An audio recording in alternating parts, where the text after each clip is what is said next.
Hello guys, నమస్తే and welcome back to our channel mostly Telugu. Surekha Vani పెద్దగా పరిచయం అక్కర్లేని పేరు. నటిగా సురేఖ వాణికి మంచి గుర్తింపు ఉంది. అమ్మగా, అక్కగా, వదినగా ఎన్నో సినిమాల్లో విభిన్న పాత్రల్లో కనిపించి మెప్పించారు. అయితే ఈవిడ వెండితెర మీద కనిపించి చాలా కాలం అయింది. ఈమె ఇటీవలే పెద్దగా సినిమాల్లో అయితే కనిపించడం లేదు. అయితే అయినప్పటికీ సురేఖ వాణికి ఫాలో అయ్యే సంఖ్య మిలియన్లలో ఉన్నారు సోషల్ మీడియాలో. అంటే ఈవిడ రేంజ్ ఏంటో అర్థం చేసుకోవచ్చు. సోషల్ మీడియాలో ఈవిడికి విపరీతమైన ఫ్యాన్ ఫాలోయింగ్ ఉంది అన్నమాట.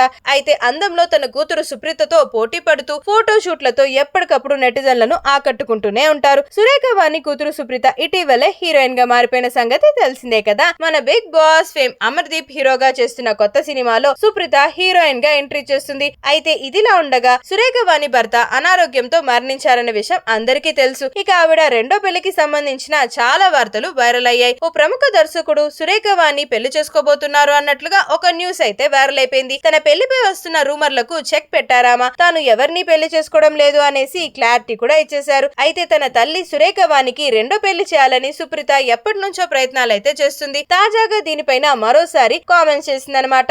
ఇటీవలే ఒక ఇంటర్వ్యూకు హాజరైన సుప్రీత తన తల్లికి మళ్లీ పెళ్లి చేయాలనే ఆలోచనను బయటపెట్టేసింది. ఈ సమయంలో సుప్రీత మాట్లాడుతూ అమ్మను పెళ్లి చేసుకోవడానికి అబ్బాయిలు రెడీగా లేరని, అంకుల్స్ అయితే తన తల్లికి కరెక్ట్ గా సెట్ అవుతారని కామెంట్స్ చేసింది. పెళ్లి చేసుకున్న తర్వాత ఆమెను బాగా చూసుకోవాలని, టాక్సిక్ గా అస్సలు ఉండకూడదని చెప్పుకొచ్చింది. అలాంటి వారు ఎవరైనా ఉంటే తన తల్లికి పెళ్లి చేస్తా అని చెప్పిందా. సో ప్రస్తుతం ఈ తల్లి కూతుర్ల లవ్ స్టోరీ కాస్త సోషల్ మీడియా అంతటా కూడా తెగ చక్కర్లు కొట్టేస్తుంది. ఇలాంటి మరిన్ని ఇంట్రెస్టింగ్ ఫిల్మీ ట్రెండింగ్ అప్డేట్స్ కోసం వెంటనే మన ఛానల్ ని ఫాలో అయిపోండి.